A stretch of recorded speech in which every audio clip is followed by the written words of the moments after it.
Let's talk about the machine. Not the manosphere itself, but the thing that feeds it, shapes it, spreads it. The algorithm. It's not conscious, but it acts like it is. It doesn't believe anything, but it has an incredible sense of what works. You open your phone, you scroll, you pause for a second on a video titled "Why Modern Women Are Undateable." You didn't plan to watch it, maybe you didn't even agree with it, but the pause was enough. The algorithm took note, and it whispered, "Give him more." That's how it begins. Not with radicalization, not with ideology, but with interest, curiosity, or just boredom. A click becomes a habit becomes a lens, and one day you realize your feed has turned into a sermon. This is what makes the algorithm so dangerous. It doesn't push lies, it pushes patterns, and it doesn't care what those patterns do to you, as long as you stay. The more predictable your behavior, the more profitable your presence. The algorithm doesn't need you to believe, it needs you to linger. And if you're feeling lonely, angry, invisible, you're more likely to linger. Anger is sticky, outrage is efficient, conflict is high-yield content. It doesn't just keep you watching, it keeps you wanting answers, wanting control, wanting to belong.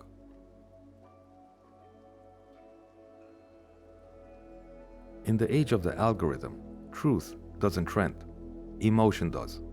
So a video with half-truths but great lighting, a confident voice, and dramatic music will outperform a thoughtful analysis every single time.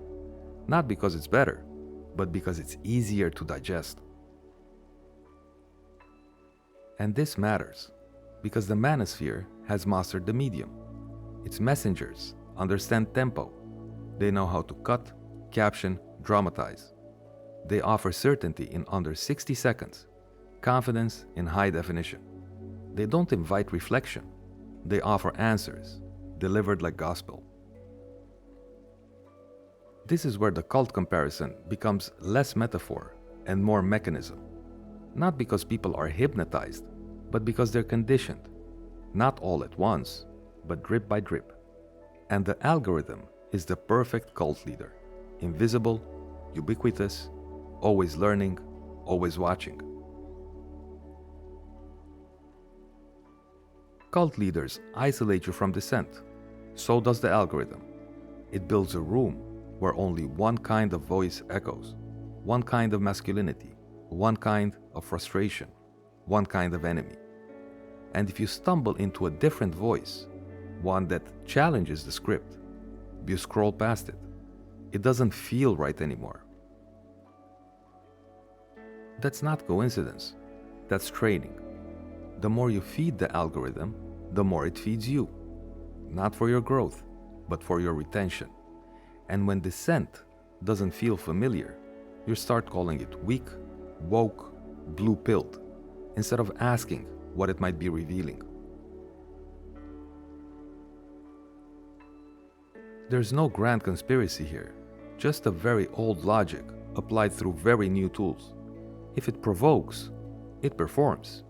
If it comforts your bias, it converts. If it feels like certainty, it spreads. And the platforms, they don't care what's true. They care what keeps you there.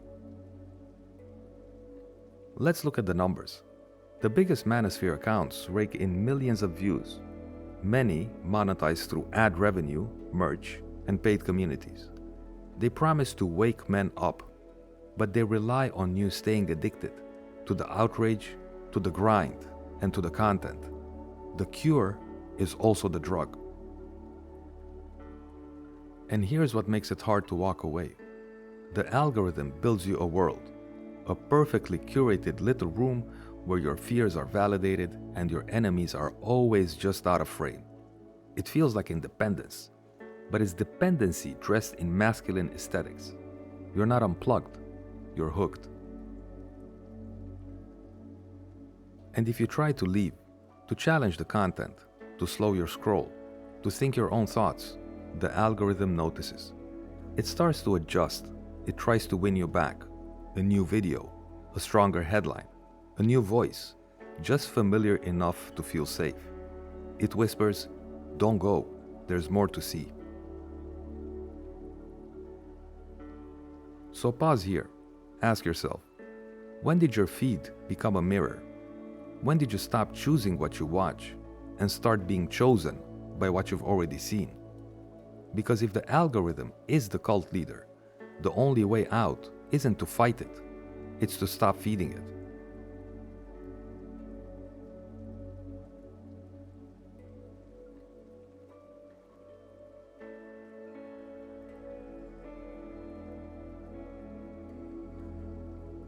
Let's not pretend the algorithm is neutral. Its design is biased toward emotion, repetition, and predictability. If you show signs of being vulnerable, it doesn't send you help. It sends you noise, because soothing doesn't really sell.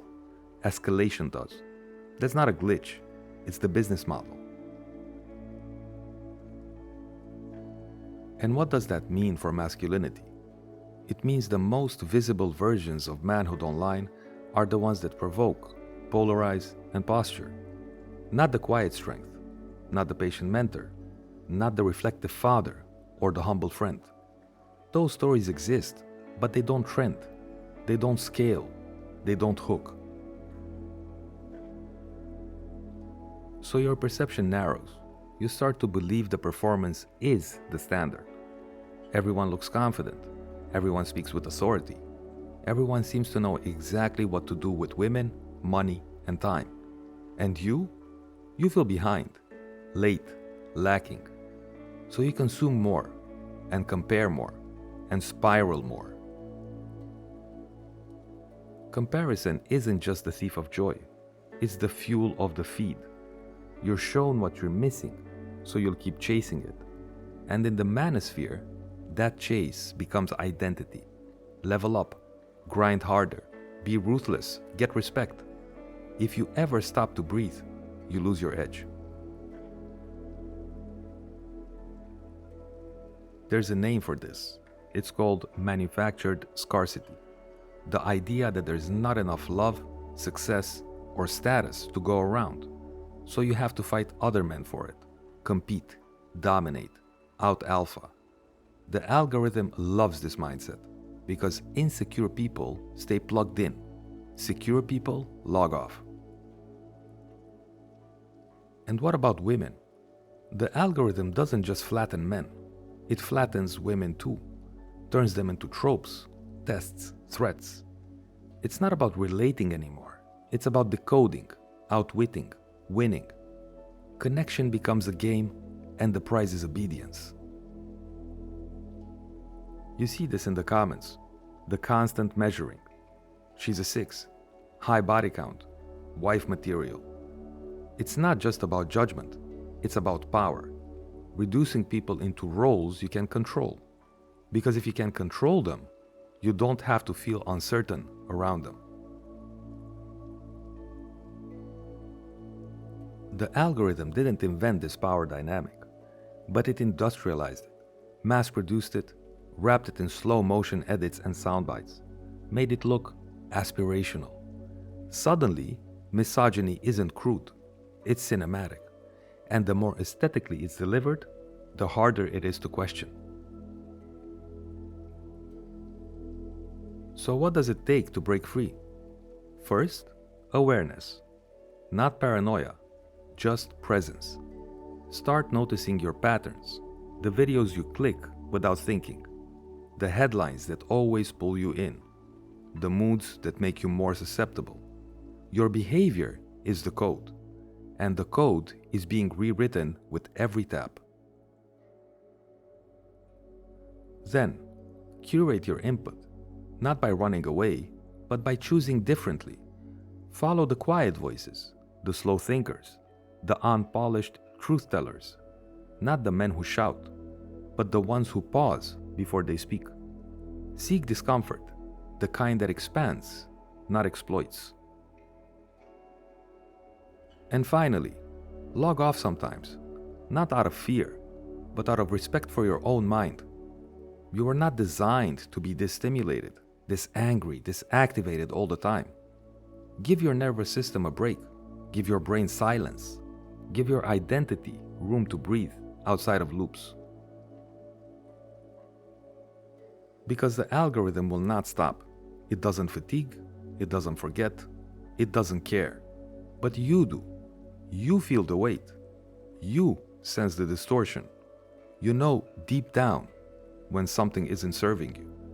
That knowing is still there, and it matters more than the metrics.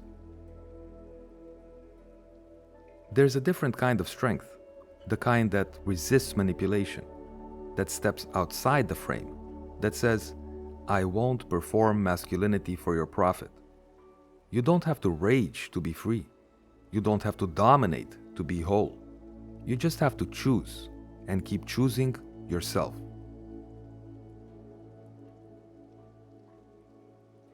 In the next segment, we'll look at where this all comes from, the myths, the archetypes, the deep ancient patterns that the Manosphere borrows from and distorts. Warrior, king, alpha, sigma, high value. Where did these stories begin? And what do they still cost us today? But for now, ask this. Who's writing your story? You or the feed?